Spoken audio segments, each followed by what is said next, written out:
Hey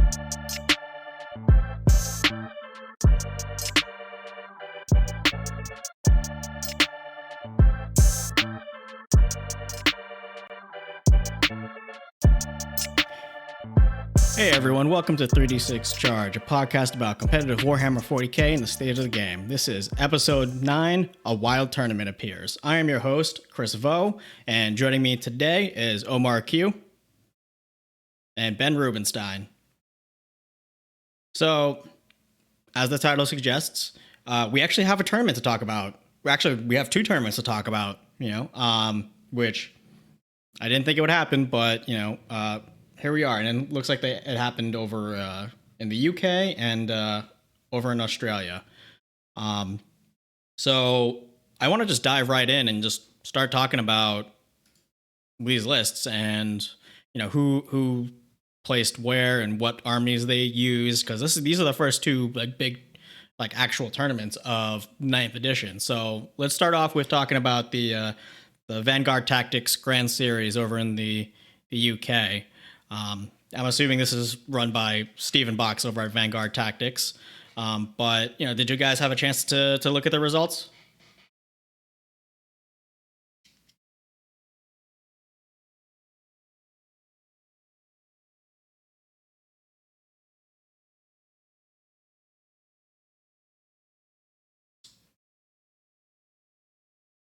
Chaos, and we had Harlequins, which was nice.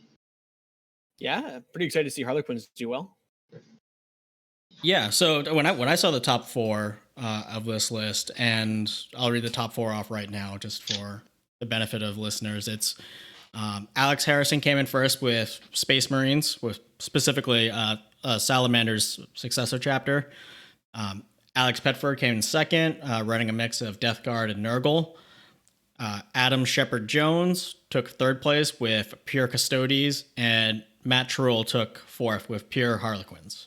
And when you look at that top four, that's almost like if you went to goonhammer.com and read their article on who the biggest four winners are of 9th edition chapter approved, it's that four right there. Yep. The most exciting thing about this top four is that we have our Space Marine list is a Salamanders list, which they were pretty easily bottom of the barrel of Space Marines in 8th edition, and 9th edition just has a lot of things going on that makes them just really good in 9th edition. Yeah, the list is interesting. He somehow got his hands on 3 units of Eradicators, which is just bonkers in my mind. Yeah, spoiler alert, Eradicators are really good.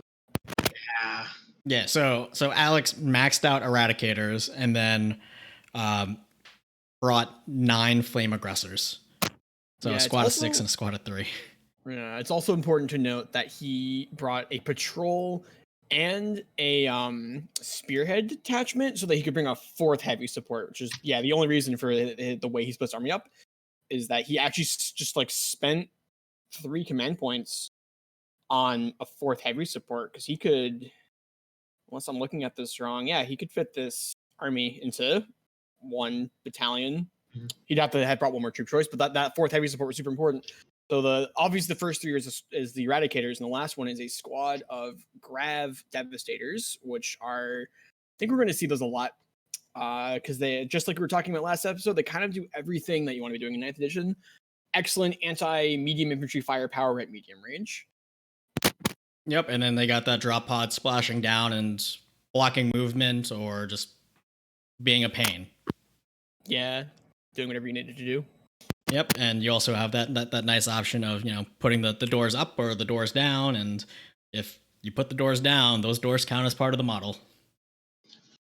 Yeah, there's a lot of shenanigans in that list. I think having a really tough bike captain also helps. Yeah, so I want to talk about that bike captain because I like it a lot.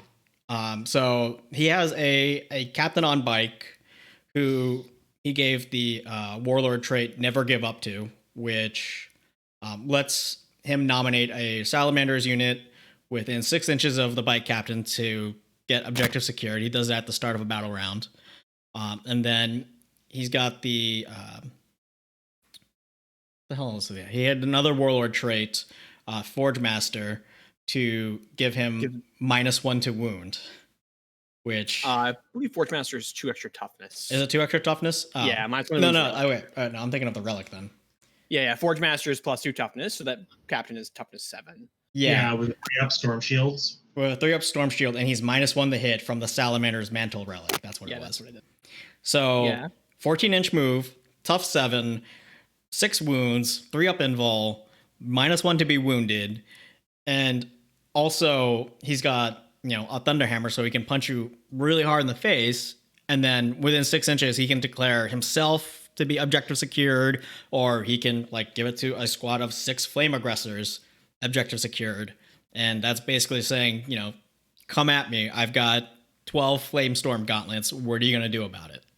I suspect he gave it to himself pretty often. I suspect so too, but I can see the situation where the flame aggressors being very powerful with objective secured. Oh yeah, for sure. Yeah. So I like that unit a lot. It has the only thing that I would want more out of that unit is if it could somehow also fly, but then that would just be completely broken. And in our group chat this week, Ben said it. If it's too good to be true, there's probably an FAQ. Yeah, I was actually messing around with some Salamanders lists this week before I saw this thing. And a lot of those same themes are here. I think that Never Give Up went from a warlord trait that was fine, but overshadowed by some other things that were going on, to one of the best warlord traits in all of the Space Marine chapters. Yeah. Because it's going to happen so often where you're playing against Salamanders, and you feel like you're pretty good, and then some random obsec land speeder comes flying off the corner of the table and takes an objective out from under, I don't know, some stupid monster, and then they go, and now it has a 3-up invulnerable save, and I guess that's their objective now.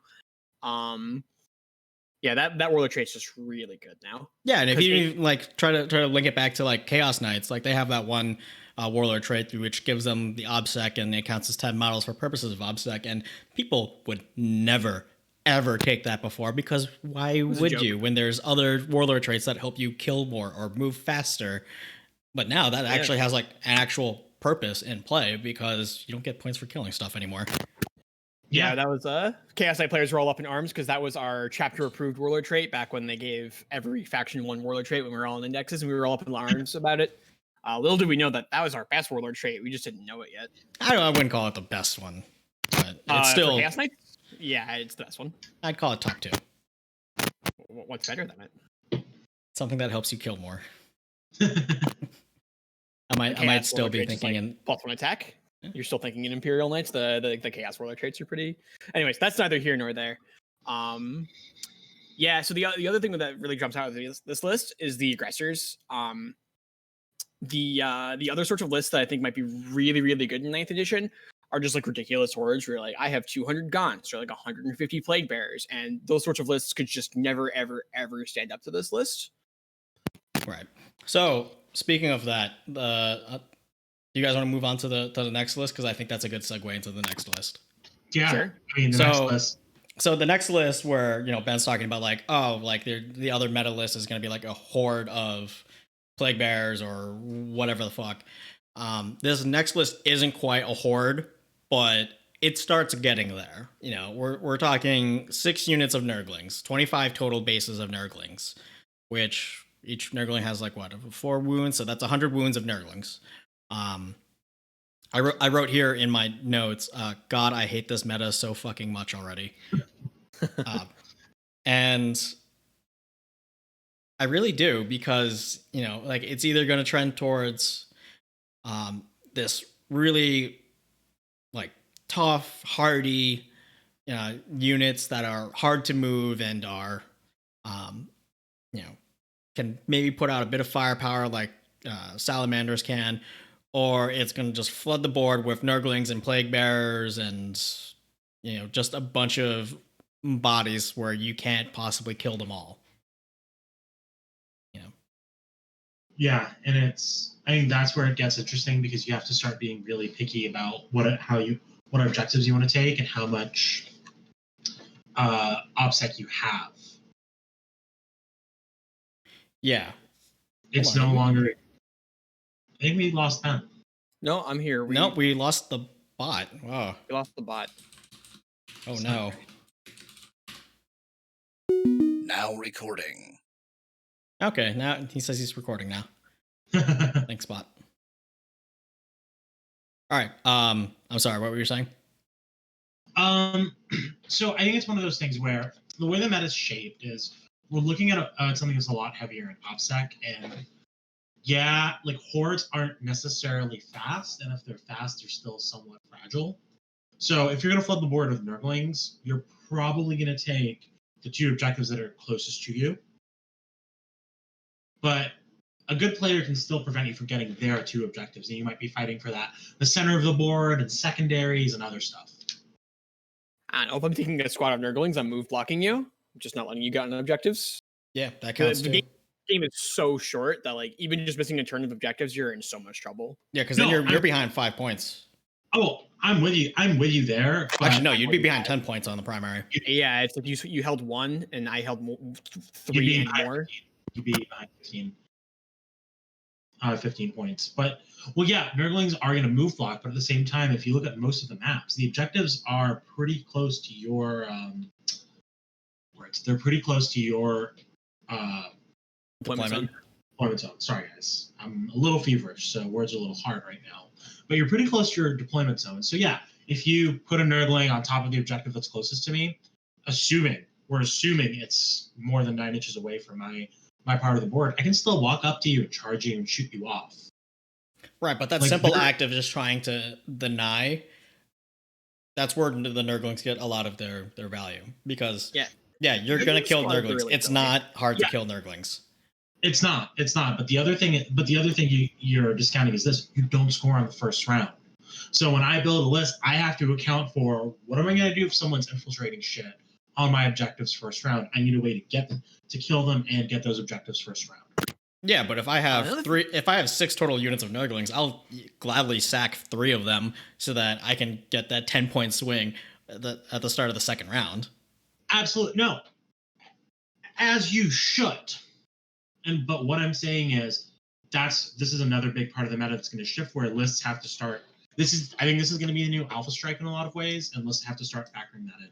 All right, so I'm glad you brought up Alpha Strike because what I think one of the trends that I'm seeing isn't so much Alpha Strike. It's being able to precisely apply a lot of force at one particular target when you want it to be. And we saw this with Alex Harrison's list with his drop pod grav devs. You know, they can drop in wherever you need them to be. He can drop in that jump pack lieutenant to give him the rerolls and to give him the 6 up feel no pain.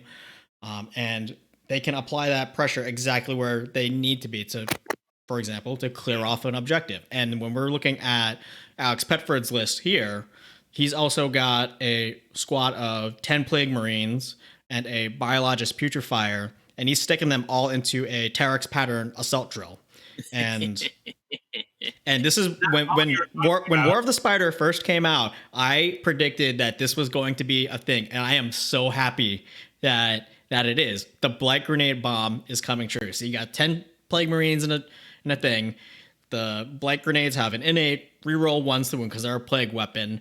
The Putrefier gives you +1 strength, +1 damage on your grenades, and wound rolls of 6+ cause an additional mortal wound. So then you spend a CP to give them an additional 6-inch range on the grenades. You spend another CP to let every guy throw a grenade. And then you give them Veterans of the Long War for +1 to wound. Yeah. Yeah. And that's not even counting like what's the no wait, that's melee only. But that's still really good. And that's going back to that's just the drop pod for Death Guard. You know, that's the same thing, is getting that a lot of force exactly where you need it. Yeah, I think we're gonna see a lot of units like this, like the big aggressor squads with all flamers and this like the Space Marine squad, where it's like these guys will kill anything that they can get in range of, and their range is like maybe 16 inches. But if those 16 inches cover an objective, then they're doing everything they need to in 9th edition. It's a completely different game. Yeah. Yep. In 9th edition, if your opponent puts 6 flamer aggressors on the table, you'd be like, I will walk around them. Well, if they put 6 flamer aggressors on an objective, you have to deal with it, and you don't really have time to not deal with it. Agreed. And that's where I think playing 9th edition is going to be different, and why I'm saying that we're all going to have to factor in, what do we do? I think questions we're going to ask ourselves is, what do we do about infiltrators on objectives? Like, my main Space Marine army is Raven Guard. I play a lot of incursors and infiltrators. What are you going to do if I decide to put all my troops on your frontline objective? Yeah, sorry, continue. No, you've just got to deal with that, and that's the question that's going to come up. You're going to have to deal with blobs of aggressors, and you're going to have to deal with infiltrators who can deny you objectives early game. And I think that's where the list building strategy is going to start coming in, because you need answers for that. It's no longer just, how do you kill a knight? It's, how do you deal with a blob of aggressors or Alaris Terminators? Because good luck getting rid of souped up Custodes Terminators. How are you going to get rid of infiltrators? One more thing that jumps out at me about this list is a question that I've had about 9th edition, which is that he's a mixed Nurgle detachment with troops in it. And as of right now, I'm not sure that those Nurglings actually get objective secured. Because in 8th edition, right? So are we confirmed that that's how this tournament played it? We don't know how this tournament played. I'm not sure, but I've run like the Nurgle keyword detachment plenty of times, and in order to get OBSEC, it has to be either pure Death Guard detachment or pure Demons detachment. So for a while in 8th edition, they actually did get OBSEC, which is why you sometimes see this, and then people think they have OBSEC. I'm just kind of curious if he was like, if these are the Nurglings he was move blocking with, because I don't know if you guys remember this, but at one point in 8th edition in Chapter Approved, there was just a little blurb that says everything in a battalion, or sorry, anything in a Battle Forge detachment that's a troop has OBSEC, because there were a bunch of codexes that hadn't come out yet. And that is a good point. It was a little bit unclear when that rule got removed, but now that we've moved to 9th, I'm fairly confident that rule is gone.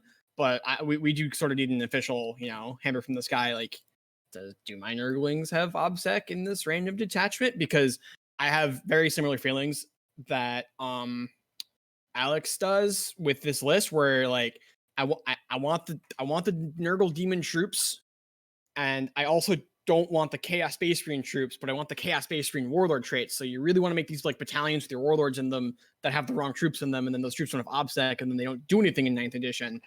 This list, you can kind of make it work, because 12 Nurgling bases is about how many Nurgling bases you want to use to like block out your opponent. So you could use them for that. But it's an interesting question that comes up. Yeah, it is. So if somebody wants to email 40kfaq@gwplc.com, that would be great. Excellent. Yeah. And then this list also saw let's see, entropy cannons being used on Plague Burst crawlers too, which is something you almost never saw in 8th edition, and this is purely just because of War of the Spider. Because it actually made it like usable. And then the only other thing that stood out to me about this list is that he gave a unit of 3 Chaos Spawn Contaminated Monstrosity for a 5-up Feel No Pain. Mm-hmm. Yeah, so Chaos Spawn are a unit that are like near and dear to my heart. And they're actually surprisingly good at like just murdering intercessors in melee. They're like strength 5, AP 2, 2 damage, G6 attacks per model. They move pretty quick. They have all the right. And in 9th edition, because they're beasts, they can now interact with terrain like infantry do, which makes them way more mobile, because they can run through walls and things like that. And they're tough. They're 4 or 5 wounds a model for 23 points. Yeah, putting a 5-up Feel No Pain on that, like, pretty annoying to move. Yeah, I mean, I suppose they do have a good use now, because like I think back to 8th edition, the only time I ever took Chaos Spawn was because I needed one more fast attack choice, and it was 20 points. Yeah, but then you look at what you're actually buying, in context of 9th edition.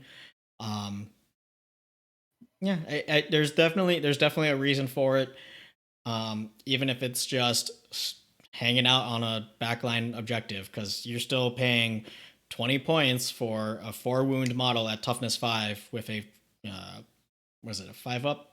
5-up armor. Yeah, 5 up armor, and then you give them the 5 up feel no pain. For 20 points, that's not bad.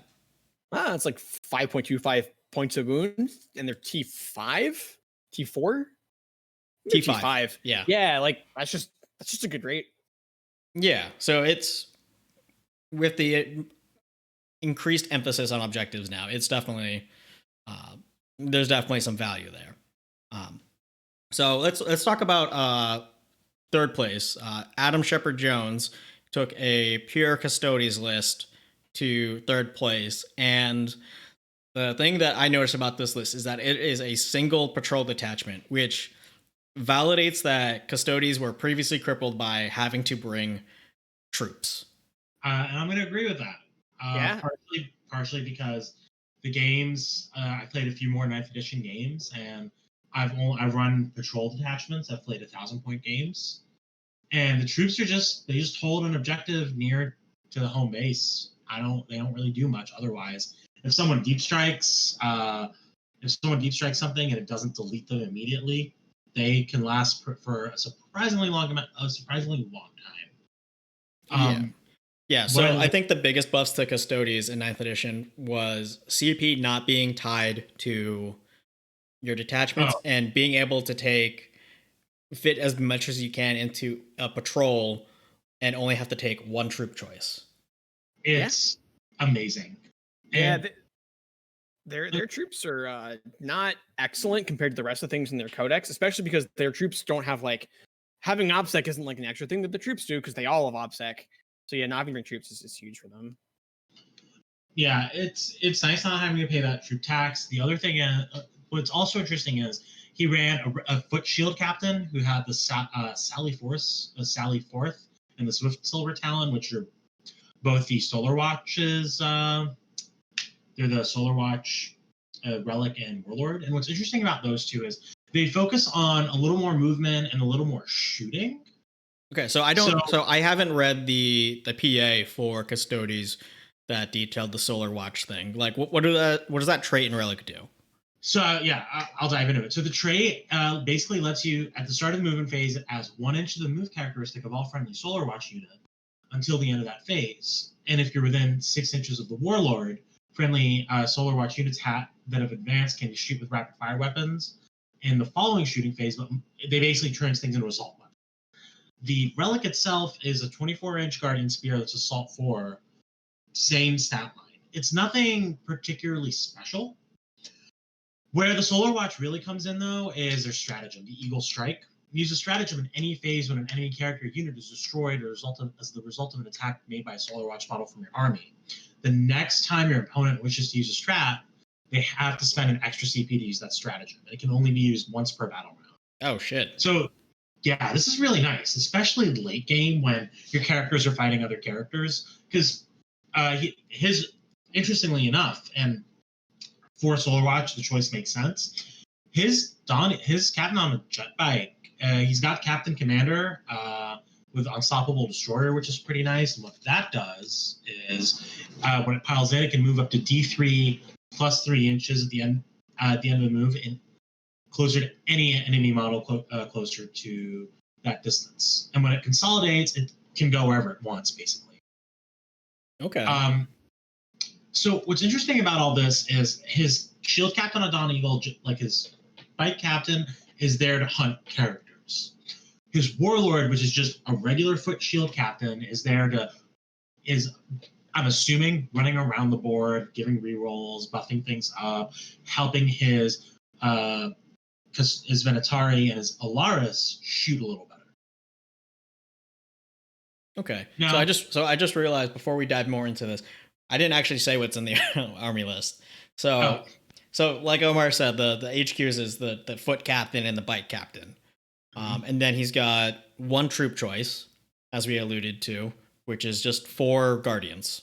I feel like maybe he just had like 50 extra points left over, so he just threw in another custodian. Yeah. And then he had 5 Alaris custodians. Those are the Terminators, right? Mm-hmm. A Contemptor Achilles Dreadnought with the Stormbolters. Let's see, and it looks like he spent the CP for Eternal Penitent. Yep. Yeah, that what that does is it buffs up dreadnoughts a little bit. It makes them. It increases attacks by 1, and it can reroll charge rolls. Yep. So that's a fighty dreadnought. Mhm. And then 5 of the Venatari, which are the Forge World, like Flyers. Seraphim, basically. Yeah. And then But- 4 bikes and Telemon Dread. I thought the Telemon was dead. I mean, it's a little shootier, and I think he just wanted some long range shooting. I personally would have gone all in on more bikes. I don't love their dreadnoughts, but also those dreads are pretty nice. I just don't love dreadnoughts in general, personally. Yeah. And then one important thing to note is that our friend Kevin Lieb was, when we talked about Custodes a week or 2 ago, he was real big on salvo launchers for the bikes. And I just want to give him some validation here because the bike captain and the regular bikes all have salvo launchers. Yeah. He probably either knew of or had also figured out that just the aggressor list, and was just like, I need something that can kill aggressors that you're not allowed to declare charges against, because you can't declare charges against 6 or 5 salamander aggressors with flamethrowers. You just die. Yeah, so with the salvo launcher, it's heavy D3, strength 7, AP1, D3, or it's a melt up. Which is pretty solid. No, I it's think it's got a pretty decent range on it too, 24 inches.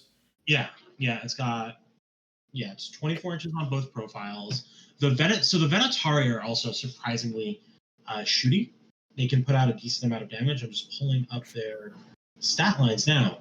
So as of now, they've got Kinetic Destroyer. So he's running them with the Lances. Sorry. So the Lances, Assault 2, 12 inches, Strength 6, AP 2, 2 damage each. Like that, those guys are going to kill the aggressors.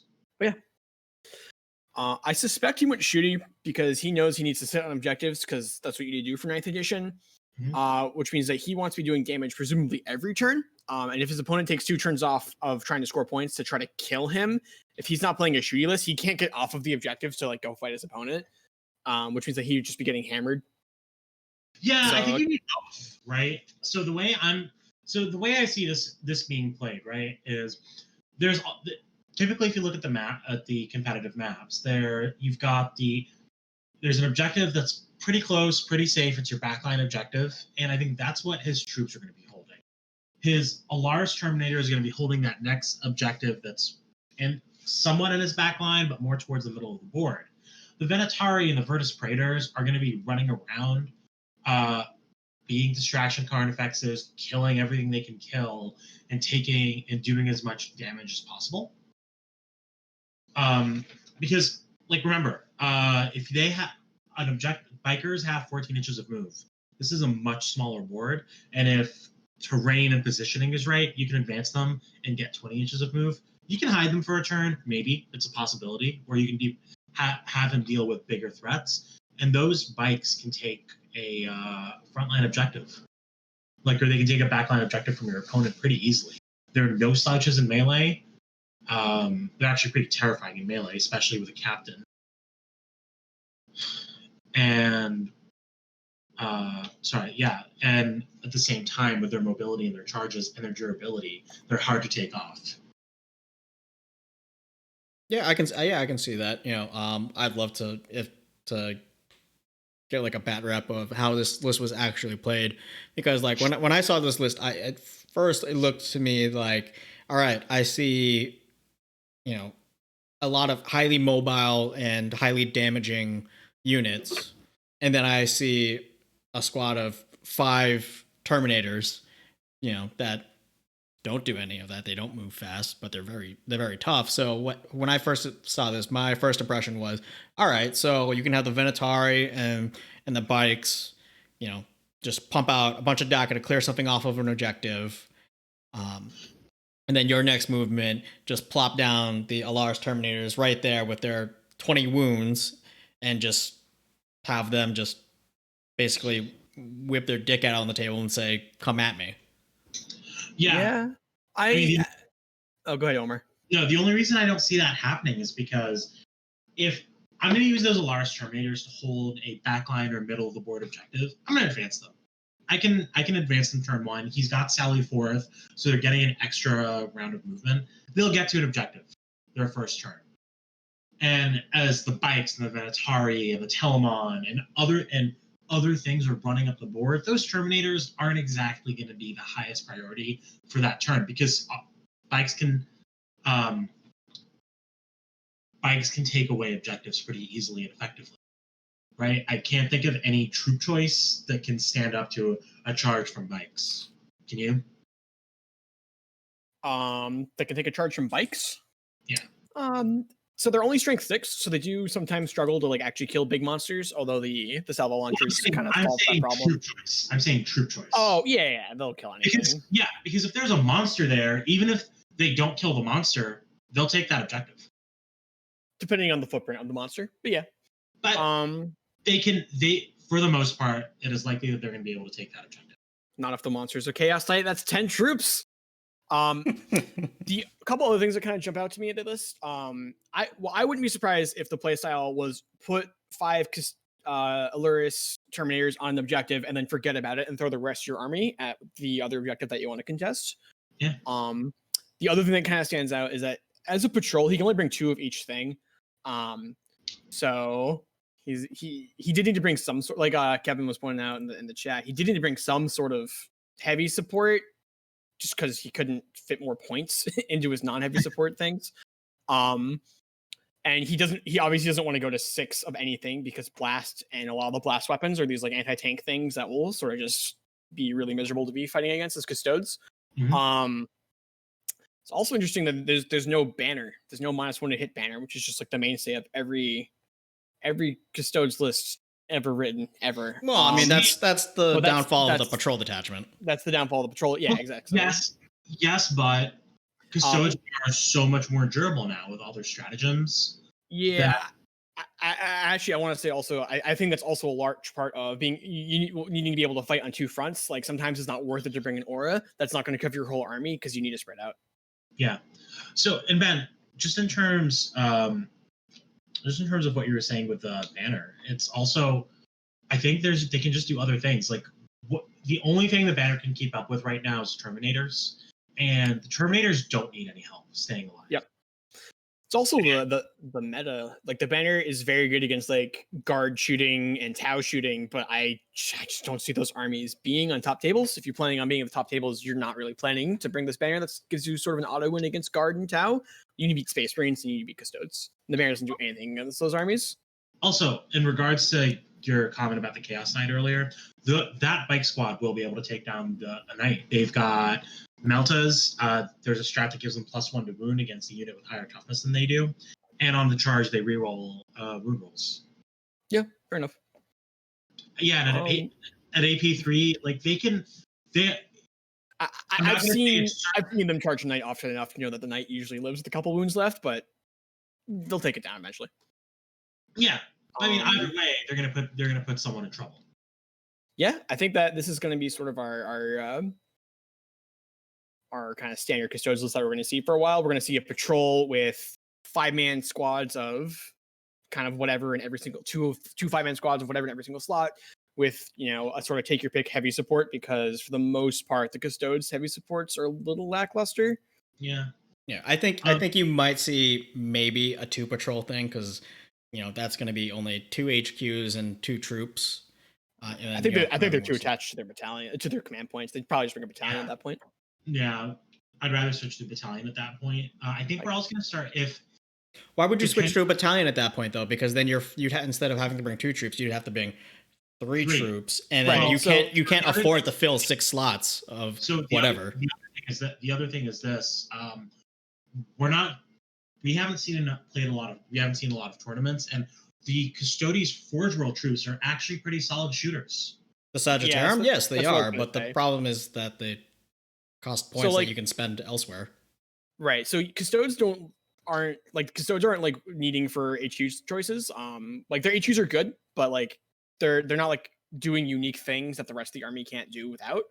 Mm-hmm. So it's not like you need the 4th HQ slot for the 2nd patrol. We're already sort of bleeding points on this Telemon, which is like okay.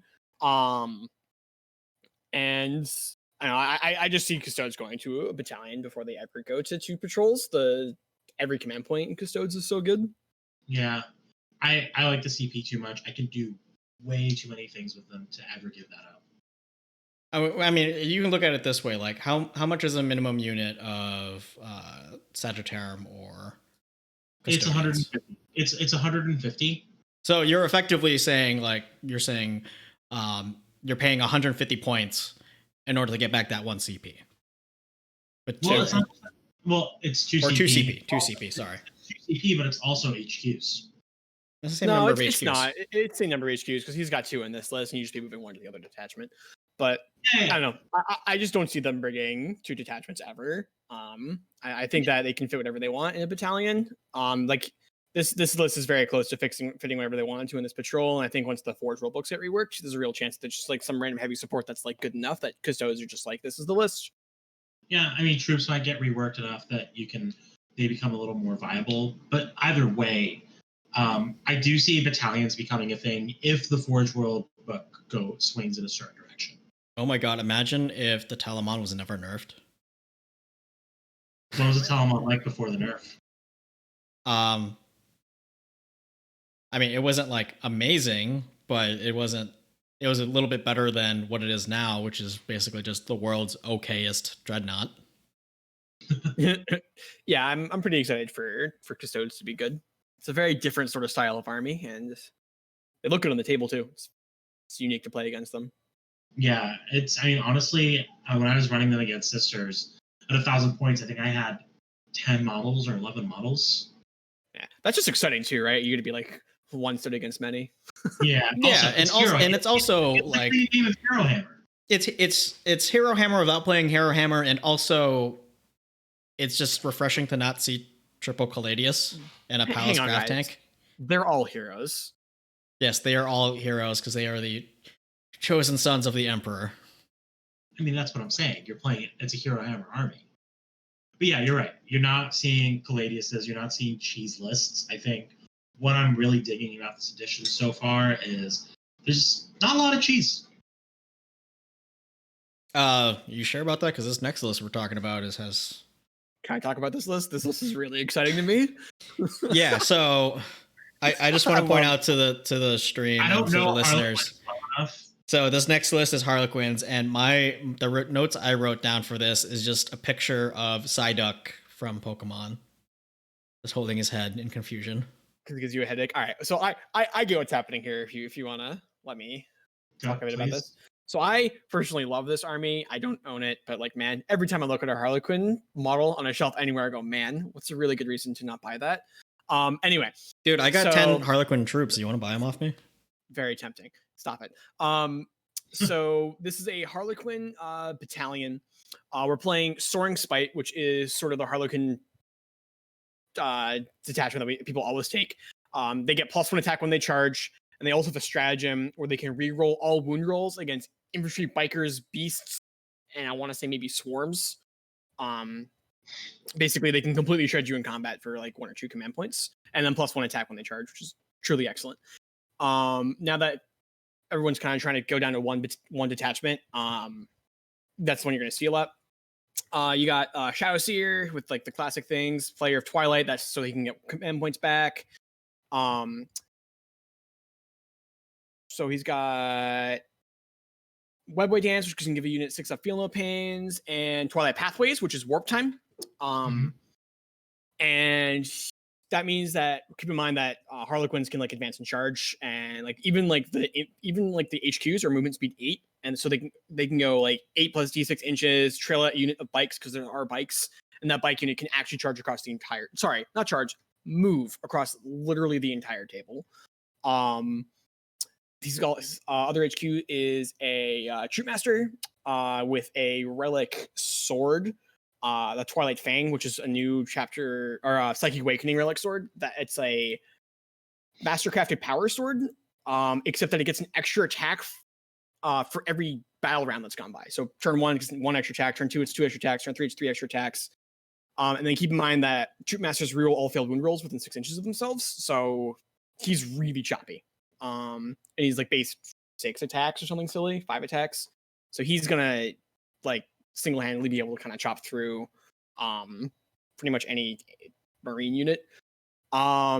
Troops are really interesting. He's put a bunch of points in troops. He's got 1, 2, 3, 4, 5. He's got all 6 of his troop slots filled out. Every troop is a fusion pistol, and then looks like one squad doesn't have any weapon, and the other squads have a couple different weapons. Most of them Harlequin's kisses, but one of them's got. All right, so it's like looks like what 1, 2, 2 caresses, 1 kiss, 1 embrace, and then 2 just the base weapon. And they all have fusion pistols, which is where they're doing most of the work. Got 2 DS Jesters, a solitaire, then of course a million bikes. What 5, 6? Oh, we do 6-man squad? No, 5, 6, 7, 8, 9, 10, 11 bikes, and then 4 of the transports. So this unit, this army is going to be using the bikes to just kind of fly across the table on turn 1 and hit enemy units, or just to sit back as a huge threat because those bikes are really, really scary. He's going to be putting troops in transports on objectives, which are basically impossible to shoot off because even if you kill the transport, then the troops just get out and he still has OBSEC models on it. It's also very hard to charge them because unless you can get a full surround on the transport, if there's troops behind the transport, they're OBSEC, so they're going to hold it. If you kill the transport, the troops get out and you can't actually attack them because you didn't declare a charge against them. So troops and transports are actually very good at holding objectives now. It's also not He's forget also that got- if the troops get out, all of them have fusion pistols. Yes, and they all have fusion pistols and are Harlequins. So like even like a guy with no weapons is like 5 attacks, strength 3, and then if the troop master gets near by him, he's going to reroll all his failed wound rolls. And then the Star Weavers themselves are like toughness 5, 6 wounds, and you're -1 to hit them. And then for 2 command points, the Shadow Seer can also make them -1 to be wounded. This list is really mobile. It's super killy. It's gonna put like a couple things on objectives and then kind of dare you to go get them. And at the second you like put anything on objective, it's just gonna take you off of them. The going this hard in troops is really interesting. So if you guys don't know, Harlequin troops, they're kind of way overcosted in 8th edition. 9th edition, they got more expensive, but all their war gear got cheaper. So a fully kitted out Harlequin troop is actually the same points as it was in 8th edition, but the bare bones ones are actually more expensive. Which is probably why he just put stuff on all of his troops. Right. Because the fusion also- pistol isn't baseline, right? It's a shuriken pistol, Yeah, it's a shuriken pistol baseline, but the fusion pistol's like 5 points now. So which is totally worth it because it's a just fucking do it. melt-a-gun. Yeah, it's a melt-a-gun. It's kind of insane. And then keep in mind that they're Harlequins, so they can like advance and shoot at no penalty. Like nothing stopping them from just like doing pretty much whatever they want. This is the last army in the game that can fall back shoot. So like you're not ever locking them in combat by like bumping their guys. Like if you bump one of these troop units, they're just gonna fall back, shoot, charge, and attack. And then if you're somehow not dead, they can also then walk away from the combat before you swing back and still be on the objective. They don't even need to Um, walk away to shoot because they're pistols. Yeah, but they want to charge you because they get extra attacks when they charge. Because they not the chapter tactic, the troop ability for the Soaring spike. army he's playing. Yeah, soaring spites. I can never remember what they're called. Mask form is just shock assault. +1 attack on the charge.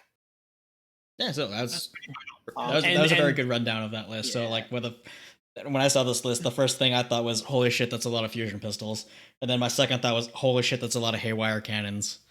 Yeah. Also keep in mind, haywire cannons are blast. So like if you're like running like big squads of like anything, like the Sky Weavers are just actually making 30 attacks against it. That is disgusting. It's brutal. And then if your infantry, like that 5-man squad of Sky Weavers is like 20 attacks on 3s. No, it's more than that. It's like 24 attacks hitting on 3s, and then they reroll all their wound rolls at like strength 4, AP 2 damage. Like they're just cutting through everything. And then they're really hard to kill. Yeah. I think a big thing on the bikes too is that even the melee weapon is damage 2. Which Yeah, is the pretty damage to huge. weapons. Keep in mind though that in their Psychic Awakening, they can make any melee weapon damage too now. Oh wow. Yeah, so Wait, it's, what? it's yeah. If they charge you for like a command point, they can get +1 damage on all the weapons in a unit. Oh wow! So even the regular Even like just the, troops are super dangerous. yeah, even like the bare bones troops are just kind of like chopping up Primaris Marines. Yeah, because That's if you very have nice. the caress, that's +2 strength and -2 AP, and now you're telling me you can make it damage 2 as well for a CP. That's Yeah. wow. Yeah, I think Harlequins might be in a little bit of the same place as Custodes, where like every command point's sort of insane. So yeah, bringing a patrol of like Craftwell Eldar might be nice, but I think you'd rather just spend like your last 200 points on something a little bit inefficient and just have the command points. And just have like that extra 2 CP, Yeah, because which like is a she's total flip from 8th eighth. edition, because you would just be like, because I remember like as a chaos player, I would routinely start with like 3 CP, 5 CP, and just be totally fine with it. Yeah, well, it's also a flip from eighth because in 8th edition, their troops are so like inefficient. They actually bring detachments of other Eldar to give them command points to spend on Harlequin stratagems. Um, and now you don't.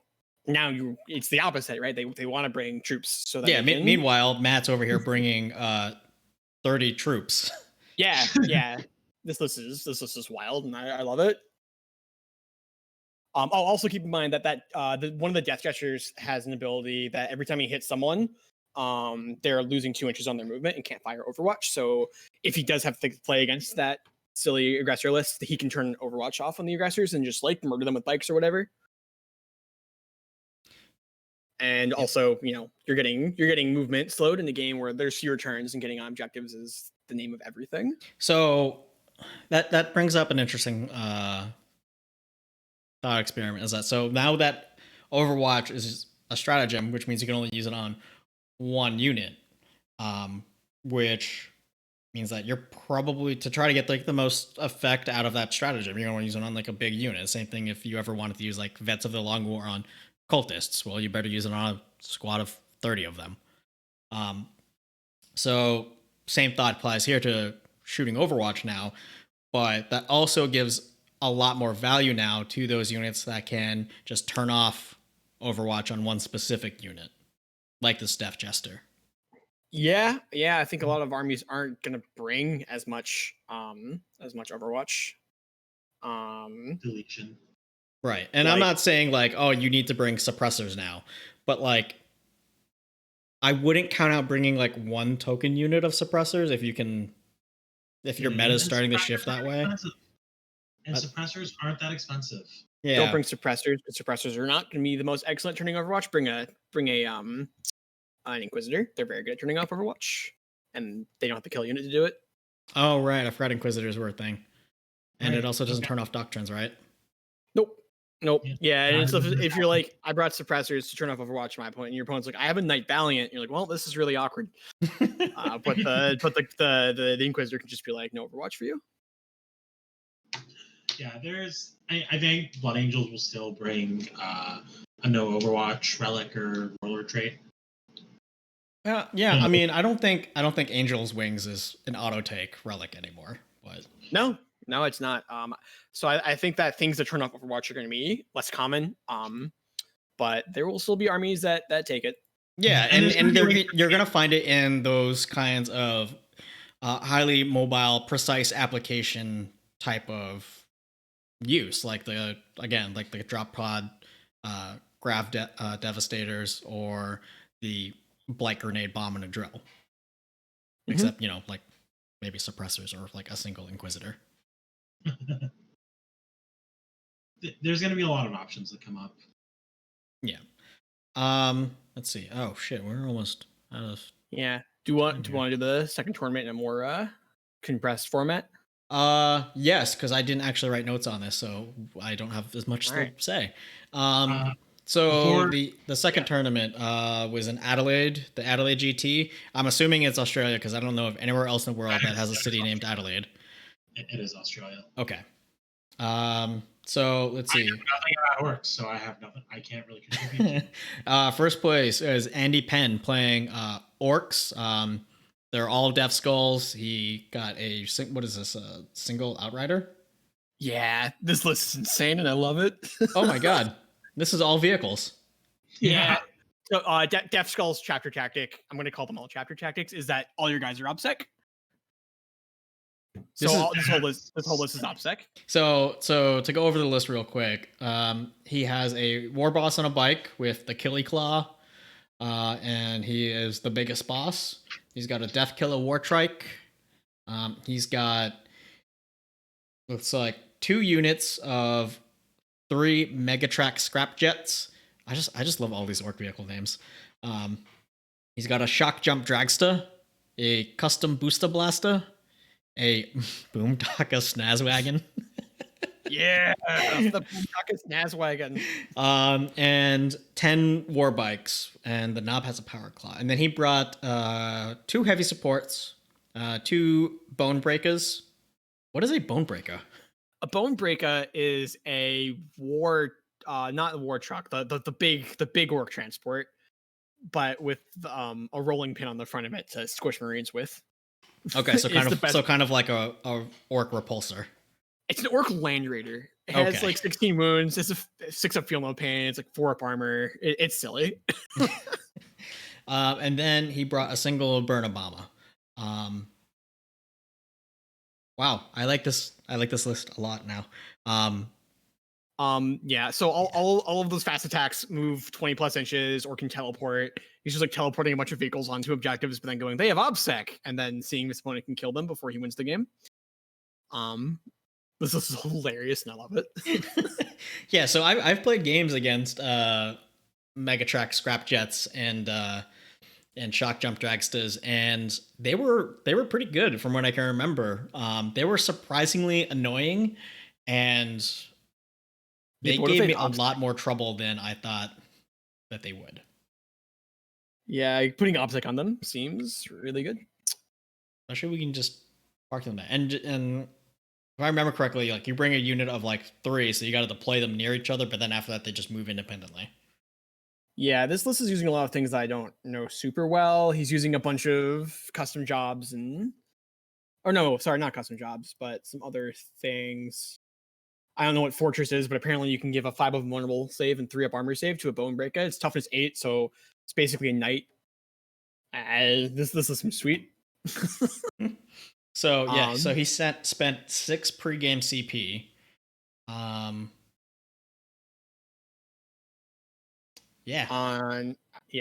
Outriders, Fortress to biggest boss, and another relic. So he is going into the game with 3 command points. Wow, it's just a very different take on orcs. This is like I said when we were going over our different factions. Like the orc codex is very large and very strange, and I'm sure there's something in there that's very good. And here it is. So, bunch of vehicles. So when we've talked about orcs before in orc players, like and how orc players play orcs, this is Andy Penn is definitely a gentleman who bought like 4 copies of Speed Freaks. I mean, yeah, there they are right there. 6 Megatrack scrap. Shall we talk about second place? Yeah, so let's see. Second place is Space Wolves. Space Wolves. And I think part of their win is because as of now, today in the FAQ, everything's OPSEC in their army. Wait, shut the fuck up. What? Yeah. GW oops the Space Wolves FAQ, and currently their whole army is OPSEC, but that should be going away. How do you oops that? I don't know. You write all models have Defenders of Humanity, not realizing what Defenders of Humanity means, but it happens. Someone fucked it up. All of Space Wolves are OPSEC right now. Ben, you keep screaming that it's a mistake. Probably is, but this is the reality. Yeah. So as of now, the 19 Wolfen in this list just have OPSEC. So good luck ever taking them off an objective. The Impulsors have OPSEC. Yep. Accurate. Okay, so this list is, let's see, a Primaris Wolf Priest, who, let's see, has a bunch of sagas and is the Warlord and has the Wolftail Talisman. I only know what the Wolftail Talisman does because it's been used against me to great effect, and it makes enemy psychers add +2 to their, -2 to their psychic test, which, to me, when I previously played a very psyker-heavy Thousand Suns-based army, was devastating to me, because that meant I didn't get off Death Hex against a pack of Wolfen coming at me. Let's see. That'll ruin your day. Yeah. Yeah. Let's see. You got Ragnar Blackmane, solid pick at 125 points. And then a regular firstborn Wolf Priest. For his troops, he brought 2 squads of Incursors and 2 Assault Intercessor squads, all minimum sized. And then 19 Wolfen and 2 Impulsors with shield domes. Yeah. I mean, I think this list's plan is put the Wolfen on an objective, charge the Wolfen into stuff, get some board control with Impulsors and Incursors. Dude, if everything had OBSEC though, like just flood the board with Impulsors with shield domes. Just fuck it. Yeah, I mean, maybe, but also Wolfen are fun. Wolfen are very good too. Like Wolfen just kill anything they touch. Yeah. So I've talked to the Space Wolf players before about Wolfen, and my point prior to Psychic Awakening for them, Saga of the Beast, was everything in the Space Wolf army is in support of the Wolfen, which was like the only like decent unit in the Codex. Yeah. You know, like everybody else either is just holding objectives so that the Wolfen can not be an objective, or shooting things so that the Wolfen can get to what they want to kill easier, or just denying Overwatch, or it's all in support of the Wolfen. Yeah, 9th edition is pretty kind to Wolfen too, because it comes down to that range thing where your opponent is much more likely to be sitting where you want them to be sitting, so your Wolfen can actually get to them rather than running away from the Wolfen. Yeah. Shall I go on to 3rd place? Yeah. Why don't you go tell us about 3rd place, because I don't know shit about Drukhari. All right, so 3rd place is Drukhari. So we got a battalion, Cabal the Black Heart. Cabal the Black Heart is that's the agent's effect, if I remember correctly. Yes. So we got an Archon with Hatred Eternal. I actually don't know what that does. A Huskblade, a Phantom Grenade Launcher, a Relic Sword, and he's the Warlord. We also have Drazar, which is interesting. I guess we're just taking Drazar because we like him, because you don't have to, just a patrol. I got some Coblate Warriors. It's a minimum squad because Coblate Warriors went way up in chapter approved. And then another battalion of Drukhari. These are all patrols. Yep. Oh, sorry, patrol. Yeah, and also Hatred Eternal is rerolling failed wound rolls for the Warlord. Excellent. So another patrol. This is a custom coven, Dark Technomancers, Masters of Mutagens. I'm not 100% sure what Masters of Mutagens off the top of my head is. I believe it's like reroll ones with poison weapons, but Dark Technomancers is one that I've looked at for a while. So when you shoot with a unit, you can choose for it to overcharge his weapons, which gives them +1 strength and +1 damage. But if you roll a 1 on the wound roll, you do a mortal wound to the guy shooting the weapon. Nice. And this entire detachment has that ability. So it's a homunculus with a whip and a sniper rifle, and another homunculus with a whip and a sniper rifle. So his HQs are actually just like popping off enemy characters with their 2 damage sniper rifles, like a +1 to wounds. Just like pretty hilarious. And they can, and since they're characters, they can absorb the mortal wound.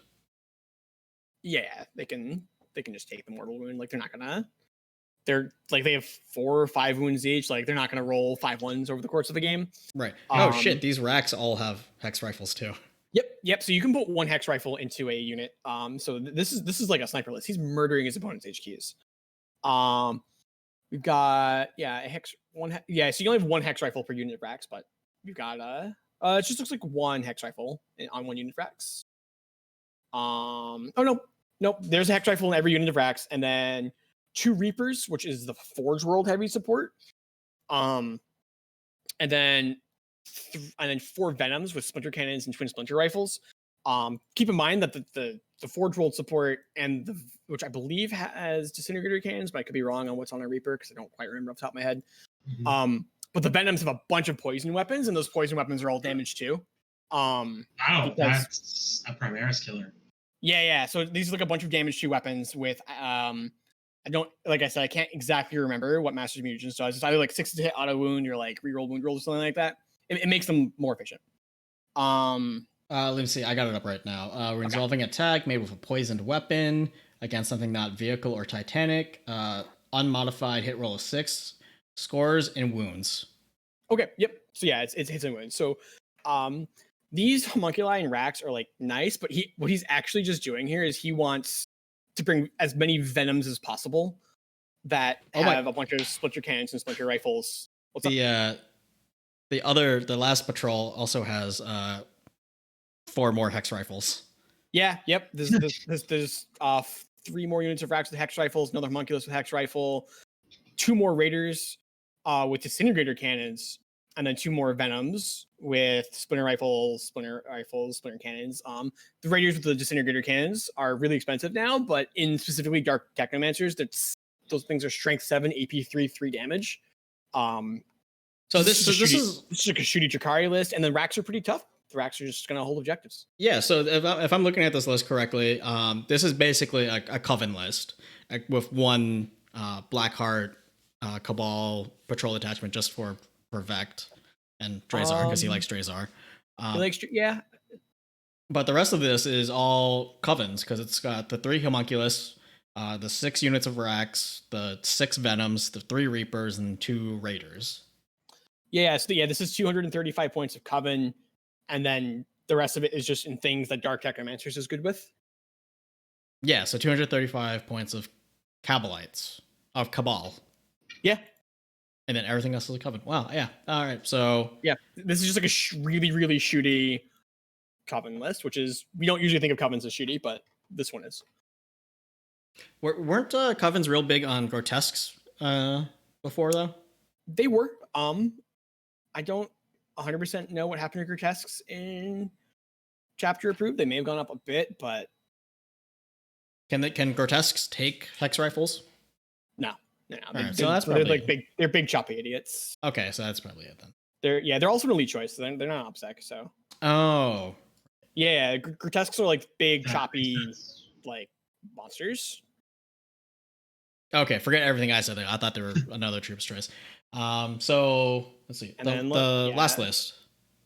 And then the Reaper is just like a big anti-tank thing that's even more anti-tank because it gets extra strength and extra damage. Okay. And then the last list, let's see, is Space Marines. Ultramarines. Ultramarine successor. Yeah, not Robo G. Is this an actual like canon like successor chapter, the Myrmidons? I think so. Because it says Ultramarine successor, long range marksman, and master artisans. So long range is the +3 inches, and then master artisans is what, the salamander thing? Yeah, reroll a hit, reroll a wound. I don't know anything about that one. All right, so looks like he took a Vindicaire assassin, since that doesn't break your doctrines anymore. Primaris chaplain, who is a master of sanctity. Let's see. Omar, what does March for Macragge do? Ooh, I actually don't know off the top of my head because I haven't played them in a while. One moment. Take that banner off your wall. Fuck off. It's been a minute. I will not. In my heart of hearts, they are my favorite chapter. All right. He's also got Wise Orator, which is reroll his chaplain prayers. What are his prayers? Catechism of Fire and Recitation of Focus. So he's all about shooting. So his 2 prayers are give a unit +1 to hit and give a unit +1 to wound the nearest enemy. Yep. Catechism of Fire. That's +1 to hit, right? Yeah, Recitation of Focus is plus. Does he have 3 litanies? Oh no, litany of hate is the. All right, one, I don't play a ton of chaplains in my list. All hit rolls. 2, it's March for Macragge. It's inspiring, but an advanced or charge roll is made for a friendly Ultramarine unit within 6 inches of the model. You could reroll any or all dice rolls of 1. That's the free Ultramarines. Okay. No one uses. That's why we didn't know what it was. But he does technically have it for free, so it's on the data sheet. Okay. Yeah. Let's see. And then like he has 2 more HQs. He has they're actually both from the new Indominus box. It's the Primaris captain that he upgraded to a chapter master. So he's got the master crafted power sword, the relic shield. He has the master strategy warlord trait and the Vox Spiritum. And then the lieutenant is he's the Primaris lieutenant from the box. He's got the pistol and the sword and the shield. Mhm. Let's see. And then a lot of troops. He's got Yep. 2 5-mans of incursors, and 2 10-mans of shooty intercessors. Yep. Which I like for Ultramarines. Yeah, the intercessors are like super good in Ultramarines. For sure. Yeah, he's also got a unit of 4 aggressors. It's 5 With aggressors. 5. 5 aggressors, sorry. With the Autostorm bolt, with the Boltstorm Which, gauntlets. again, and- very solid Ultramarine pick. Yep. Yeah, because Shoot they can twice. move and double shoot. Yeah, and he's also got the Warlord trait that lets it so that if you're within 6 inches of the Warlord, the Tactical Doctrine is active. For 1 unit, I believe, but yeah. For 1 unit only, but still, if you decide Yeah. to make the unit your aggressor squad. Yeah, those aggressors can deploy on the line and then move and double shoot on turn 1. So you have to be really careful if playing against this list how up the board you get on turn 1. Yep. Relic Contemptor Dreadnought with Cyclone and Twin Last Cannon kind of speaks for itself as anti-vehicle. We've got a Contemptor So does the Mortis. Contemptor Mortis. Yep. Yep. And Relic Leviathan with Heavy Flamer, Hunter Killer, Storm Cannon, and 2 Storm Cannon arrays. Yeah. So seeing this Relic Leviathan makes me angry, and not because the Relic Leviathan is good, but because of the collateral damage that happened to the Hellforged Leviathan. I'm still Yeah, Well, Hellforged Leviathans are just dead. They're so know. bad. What if Imperium going to keep their toys? It's not fair. Because GW loves us. Yeah, no kidding. This list is kind of what I was expecting from most Ultramarine lists. It's got a Chapter Master, a million guys with bolt weapons to clear opposing troop choices. The Relic Leviathan storm cannons are completely bonkers at murdering Space Marines, so I'm not surprised to see those. Yeah, this is Yeah, just- I mean, like as far as the Space Marine list goes, in keeping with the character of the Ultramarines chapter, it's pretty vanilla. It's kind of, you say Yeah. I have a Space Marines army. This is kind of what you would expect to see. Yeah, we're seeing a couple of themes that I kind of want to point out between all these lists. A lot of them are taking battalions and then taking more troop choices than they actually need to take because troops are just that good in 9th edition. That like a lot of these battalions are like 4, 5, 6 troop choices, even though you only need 3. Also, a lot of these Imperial lists are bringing Vindicare Assassins. There's another one that brought a Vindicare Assassin that I think we actually didn't mention brought a Vindicare Assassin. Yeah, the Custodians list had a Vindicare Assassin in it. And that is because in 8th edition, you would oftentimes bring redundant HQs because you were bringing them to fill out battalions for more command points. And in 9th edition, you're not. And that means that killing that like one chapter master out of your opponent's list, that's it. They have no more rerolls to hit. Yep. So it brings Yeah, up the because value of you weren't Vindicares a lot more. bringing, you're not bringing 3 captains anymore. Yeah, it Yeah. brings up the value of Vindicares a lot more. With my Custodians list, I'm going to be bringing a Vindicare specifically for that reason. I bought one. I finally bought an Assassin, Chris. Oh, you did? I thought you were supposed to buy one, like all 3 of the good ones, like a year ago. Yeah, the guy never. Yeah, we never made it happen. And I was at the nerd store and I bought an Assassin. Support your friendly local game store, folks. All right. So those are the top 4s from the 2 GTs from over the weekend. For the most part, I like these lists a lot. There's only one where like I saw it and I shook my head at it, and that was the one with the 25 Nurglings. And that's just because like I don't want the meta to go to there. Like I can scrounge up the Nurglings to like run a list like that. I have the 60 Plague Bearers. I just don't want it to go there because it's a boring way to play. I think you're pretty safe because every Space Marine list has been like, how many aggressors can I fit into a squad? And those lists just cannot sign up to those. Yeah, I think the other thing, the other interesting theme is when I saw Warhammer Competitive, that weekly rundown of the tournaments, the guy who puts it up was saying, I hope none of you figure out the meta because holy shit, look at the diversity. And really, look at the diversity. It's the meta as of now feels like it's in a good spot. Dude, we had a Mad Max orc list take first place. Yeah, that list is so exciting. We You have had no idea. Space Wolves take second. Yeah, I think it's going to take a while for people to figure out what's going on in the meta, but it is sort of up in the air. You can get away with a lot of stuff right now. In all fairness, the Orcs taking first and the Space Wolves taking second, that was in Adelaide, Australia, so maybe their meta is just upside down. Australia is known for having a really weird meta, so Yeah, that is- because that is Grey fair. Knights won a GT and promptly got nerfed. Right, because like I saw Drukhari taking third, and I was just like, the fuck? I thought Drukhari was dead. Everyone rang the death knell on them already after they saw the points. Yeah, although that Drukhari list actually does a lot of really sweet things that makes me think Drukhari are not dead.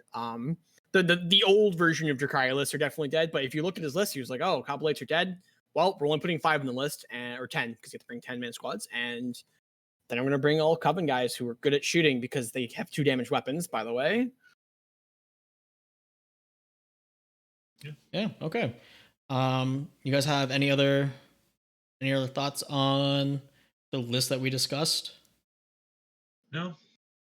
All right.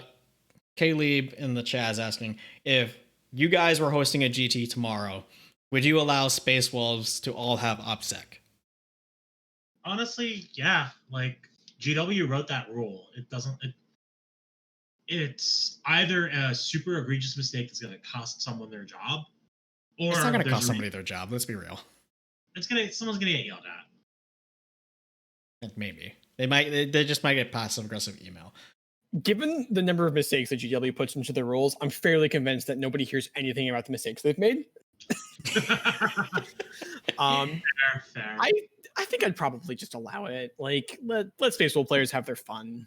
Yeah, I mean, like, this isn't like an issue of like a misplaced or forgotten comma, and like it's open to interpretation. It black and white says they all have defenders of humanity. Yeah, it's not subtle. Like, if it's something that was open to interpretation, like if you read it from this certain perspective, then yeah, they all have OPSEC. But if you read it from another perspective, they don't. Then, like, if there is an argument like that, you could probably say that, like, they probably intended it to not give them all OPSEC, and rules as written, it isn't completely 100% black and white. This FAQ is. It 100% black and white says they all have OPSEC. Therefore, if I was running a GT tomorrow, they'd all have to have OPSEC. Yeah. If it was like Iron Hands or something that was like already very silly in the meta, I'd be like, no, but Space Wolves. Yeah, if back in February, if they released their FAQ for our Space Marines, and like it didn't like nerf like Iron Hands or anything, but it also just had like a little blurb in there that said, oh, by the way, all Iron Hands units now have OPSEC. I think that's when TOs would kind of like start putting their foot down and be like, we're not following that rule. Yeah, but I don't think this rule is necessarily game breaking. Space Wolves, we don't know how good they are. Their Psychic Awakening came out in the middle of the pandemic. Yeah. So I think just going back to the lists though, if you're building lists for 9th edition, the theme appears to be aggressors and really good armor saves. Keep those things in mind. Yeah. Yep. Aggressors, good armor saves, and bringing more intercessors than you absolutely need to. Yeah. All right. Before we go, I just want to give a quick shout out to the guys at Alpha Omega, because when I ordered Indomitus, instead of making me schlep it to a 30-minute drive to get the box, they delivered it to my house because one of the owners lives nearby. And that's why you support your local grain store. Yep. And for those of you not in the Boston area, you can also order from them online, alphaomegahobby.com. They're also one of the few suppliers of Scale 75 paint in the United States. Yeah, they're a solid shop that really does cater to wargamers. And hobbyists, because Scale 75 paint is nice. Yeah. All right, so I think that's going to be it for this week's show. Thanks for listening, everybody. We stream the show live every Wednesday at 7 p.m. Eastern, right here on Twitch at twitch.tv/flashgets40k. I have 1 week and 1 day before I can change the channel name again, so hopefully, we'll have settled on this brand, and that we've kept it for like I think 6 weeks now, so I think we're good. But we're also on anywhere you can find podcasts like Spotify or Apple Podcast, and if you subscribe there, you'll just auto magically get it into your phone or your laptop or wherever the hell you get podcasts. Like, follow, and subscribe. I think we got a YouTube channel too. I finally got like a nice camera so I can like record stuff and put it on YouTube's. Been trying to do vlogs, but my wife keeps saying no. But this has been the 3D6 Charge podcast. Bye for now. Tune in next week, and in the meantime,